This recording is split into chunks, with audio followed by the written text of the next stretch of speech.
시청자 여러분 안녕하십니까? 헬로티비 뉴스입니다. 미니 인터뷰, 오늘은 김포시의회 한종우 행정복지위원장을 만나봤습니다. 한종우 위원장은 김포시의회 국민의힘 원내대표이기도 한데요. 다가오는 2026년도 본예산 심사를 앞두고 민주당의 협치는 어떻게 풀어갈 것인지, 계양 강화고속도로 지하화 등 지역 현안에 대한 해법은 무엇인지 들어봤습니다. 아마 시민분들께서 그런 말씀을 하시는 이유는 이제 의회라는 특성이 시민의 대의기관이잖아요. 그러면 시민만 바라보고 의정 활동을 펼친다면 뭐 전혀 이런 문제가 없었겠죠. 그렇지만 저희 의원의 어떤 자질, 역할 이런 부분에 대한 질타이시고요. 저희는 그걸 겸허히 받아들입니다. 그리고 정말 죄송하다는 말씀 드리고요. 그렇지만 나름 어떤 시민의 대의기관으로서 예산이라든가 이런 부분은 여야 없이 심의를 잘 했다. 단지 좀 시기가 늦었긴 했지만 그래서 이런 부분에 대해서는 정말 시민분들께 다시 한번 죄송하다는 말씀 드리고요. 많이 좋아졌습니다. 그래서 지금은 또 지난번 추경도 원활하게 다 이제 마무리가 되었고요. 그래서 시민들이 바라보시기에 의원답다라는 그런 의원이 되도록 여야가 함께 노력하도록 하겠습니다. 지금 컴팩트 시티 김포 한강도 컴팩트 시티 위를 지금 지상으로 그렇게 가겠다는 거거든요. 계양강화강 고속도로가. 그렇다라고 하면 컴팩트 시티가 지금의 문제를 안고 있는 것처럼 뻔하지 않습니까? 좌우, 남북이요. 서로 갈라지고 단절되고요. 어떤 소통, 거기서 발생하는 또 어떤 환경적인 비용. 어찌 보면 사람이 행복해야 될 어떤 행복 추구권이 비용 문제로 인해서 그것이 무시된다고 하면 과연 그 사업이 올바르다고 말할까요?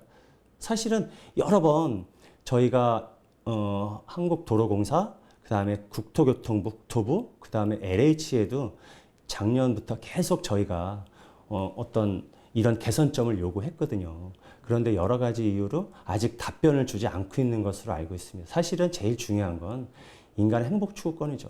그 도로가 지상으로 감으로 해서 저는 그런 모든 것들이 값진 것들이 전 의미 있는 것들이 단절된다고 봅니다. 그래서 이건 정말 서울도 그렇고 수서도 그랬고 다 그랬던 것처럼 꼭 김포도 시민의 어떤 행복 추구권을 위해서 전 지어야 맞다고 생각합니다. 컴팩트 시티가 이제 내년 되면은 이제 그 국토부에서 승인하지 않습니까? 그럼 그때 되면 아마 이 계양강화강 고속도로의 노선이나 지하냐 지상화가 구체화될 거라고 봅니다. 그럼 그때 저희가 총력을 기울여서 좀 저희의 어떤 염원을 좀 어필해서 좀 설계가 변경될 수 있도록 그렇게 노력하고 있고요. 지금 김포가 경기도에서요 31개 지자체 중에 7번째로 폐업률이 높거든요. 그런데 폐업률이 높은 이유 중에 하나가 어떤 운영 자금이라든가 여러 가지 어떤 그런 어려움이 있잖아요. 그러다 보니까 지금 그러니까 도농복합도시예요 우리가. 그래서 김포시 특성을 고려해서 이제 특례 보증, 그다음에 이자 차익 이것을 제2금융권에서도 할 수 있었으면 좋겠다라고 해서 사실은 이 부분은 지역 금융권도 살리고요, 소상공인도 살리는 아주 좋은 조례라고 생각하거든요. 지금 추가 대책으로 이제 디지털 경쟁력 강화를 위해 키오스크 도입 비용을 일부 또 지원하고요. 또 배달앱 수수료 보전을 통해서 어떤 고정비용 부담을 또 완화하고요. 또 신규 창업자 대상으로요. 창업 초기 운영비 절감과 안정적인 정착을 유도하는 정책적 보완을 위해서 교육 프로그램 원스톱 제공하는 이런 정도의 또 추가 대책도 지금 논의하고 있습니다.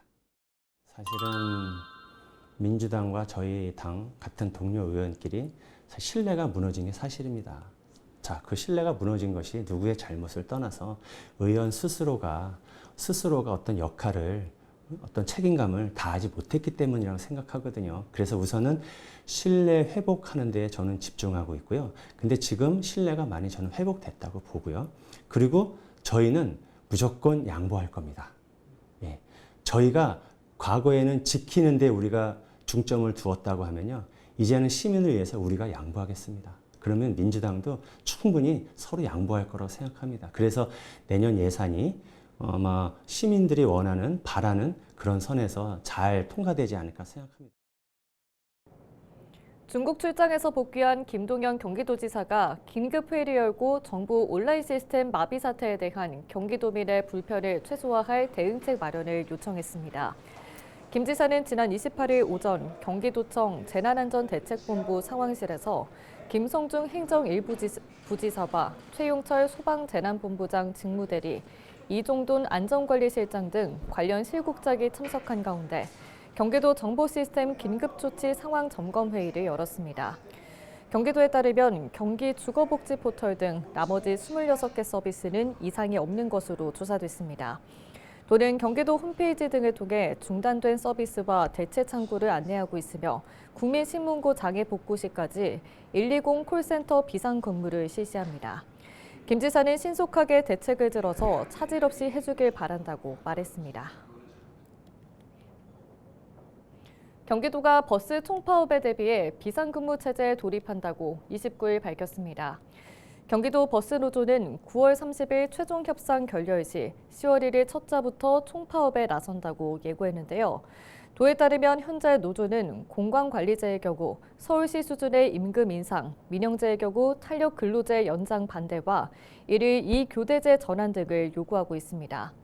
노조는 9월 30일 경기지방노동위원회 최종 조정회의까지 결렬되면 도내 전체 시내외 버스 약 80%가 파업에 참여할 것으로 추산하고 있습니다. 도는 조정시한 만료 전까지 최대한 노사대표를 설득하는 한편 파업에 대비해 비상수송대책본부를 구성해 24시간 비상근무체계를 가동할 예정입니다. 특송화물을 이용해 액상필로포를 밀수입한 태국인 여성들이 검찰에 넘겨졌습니다.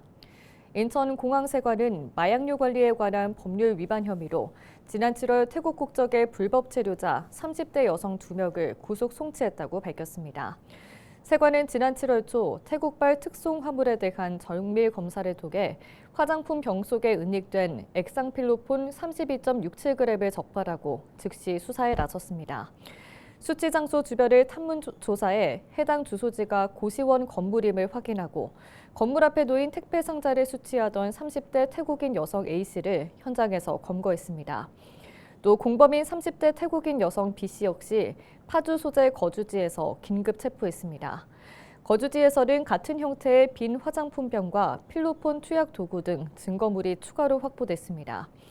A씨 등의 휴대전화 포렌식 분석 결과 이들은 태국에 거주할 때부터 이미 필로폰에 중독됐다는 사실도 확인됐으며 이번 사건 외에도 같은 방식으로 필로폰 15g을 추가 밀반입한 사실도 밝혀졌습니다.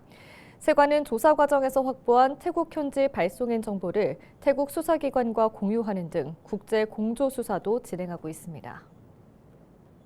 지난 주말 수원 화성에서 화려한 미디어 아트 축제가 개막했습니다. 성곽을 둘러싼 디지털 조명들이 전통 역사를 만나 시민들에게 가을밤의 화려함을 선사했습니다. 이관성 기자가 전해드립니다. 1년 만에 다시 선보인 수원 화성 미디어 아트. 개막 첫날부터 수원 화성 곳곳에 사람들이 가득합니다. 어린 아이들과 함께 나온 가족들은 경관 조명과 각종 체험 프로그램으로 즐거운 시간을 보냅니다.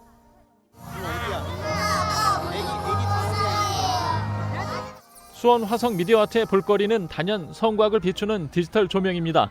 수백 년 전 쌓아 올린 성벽에 화려한 영상들이 어우러져 웅장한 전통문화 예술 작품을 마주하게 만듭니다. 성곽 위를 걷는 것도 이날만큼은 특별한 경험입니다. 화성은 미디어 아트 본무대에서는 공연형 미디어 아트로 화려함 그 이상을 경험할 수 있습니다. 세계문화유산과 디지털 기술이 만나 사람들의 눈과 귀를 빠져들게 만듭니다.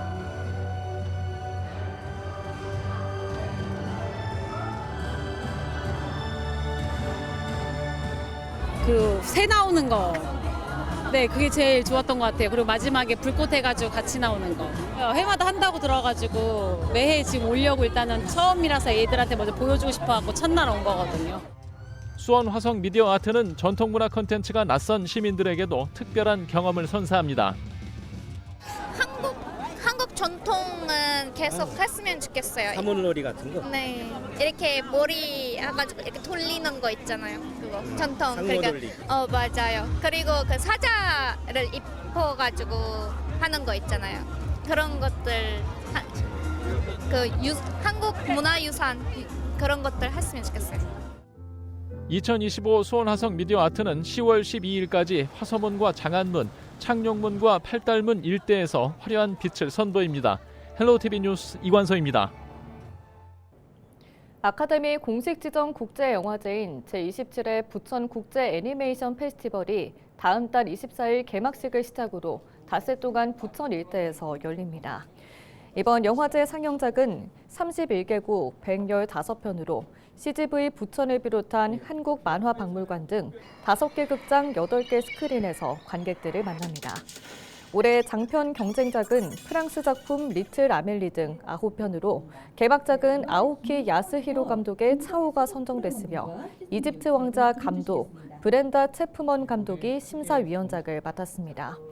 영화제 홍보 영상인 공식 트레일러는 전통 만화 속 호랑이를 주제로 지난해 비프 2024 단편 대상을 수상한 아나스타샤 팔렐레예바 감독이 제작했습니다.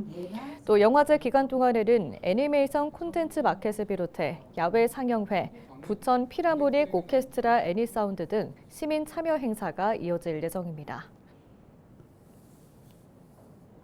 세계 5대 영화제에 출품됐던 수상했던 애니메이션들이 다 들어와 있는 지금 상황이고요. 그리고 아시는 것처럼 아시아에서 이렇게 애니메이션만 하는 영역으로 해서 100여국에서 3,000편 정도의 영화가 들어오는 그 영화제는 정말 유일하다고 저는 자평하고 있습니다. 행사 기간에는 113편의 영화가 상영이 될 예정이고요. 2025 인천국제재난보건력 지도자 포럼이 송도 컨벤시아에서 열렸습니다. 인천국제재난보건력 지도자 포럼은 지난 2021년 첫 회를 시작으로 매년 인천에서 열리는 국제포럼으로 동북아 및 동남아 지역을 포함한 전 세계의 지방정부와 국가정부 관계자, 기술 전문가와 국제기구 관계자들이 한자리에 모여 논의하는 자리입니다. 올해로 4회째를 만든 이번 포럼은 지속가능한 미래를 위한 글로벌 재난위험 경감 협력 강화를 주제로 진행됩니다. 23개국 도시대표와 연구원들이 참여한 이번 포럼은 재난 경감을 위한 샌다이 프레임워크와 지속가능 발전 목표 2030 의제의 이행을 가속화하기 위한 국제협력과 글로벌 로컬 파트너십 강화를 중점으로 다뤄집니다. Definitely. We have found over the last 4 years also that the forum has been very successful in creating this network between Northeast Asia region and the other countries in the world, and we want to continue this experience, and the plan is to have this every year, once a year. So we have the forum 2 days, and then we follow it with the 2-day training in the Global Education and Training Institute. 경기도가 추석 연휴 기간 동안 일산대교 등 도에서 관리하는 민자도로 3곳의 통행료를 면제합니다. 면제 기간은 4일 0시부터 7일 자정까지 나흘간인데요. 도는 고향 방문과 송묘 등 도민 편의 제공과 도내 주요 관광지 활성화를 위해 무료 통행을 결정했다고 설명했습니다. 이용 방법은 평상시와 동일하게 하이패스 장착 차량은 하이패스 차로를, 일반 차량은 요금소를 통과하면 되는데요. 도는 이번 추석 연휴 기간 동안 약 178만여 대의 차량이 해당 민자도로를 이용할 것으로 전망했습니다. 경기도가 추석 연휴 기간 의료기관, 약국 이용에 지장이 없도록 다음 달 3일에서 9일까지 7일간 의료진료상황실을 운영합니다. 응급의료진료상황실은 도 1곳, 시군보건소 50곳 등 총 51개가 운영됩니다. 31개 시군보건소에서는 문 여는 의료기관 현황 등을 일일 보고하고 경기도는 현장 상황을 매일 관리하며 특이사항 발생 시 조치를 하게 됩니다.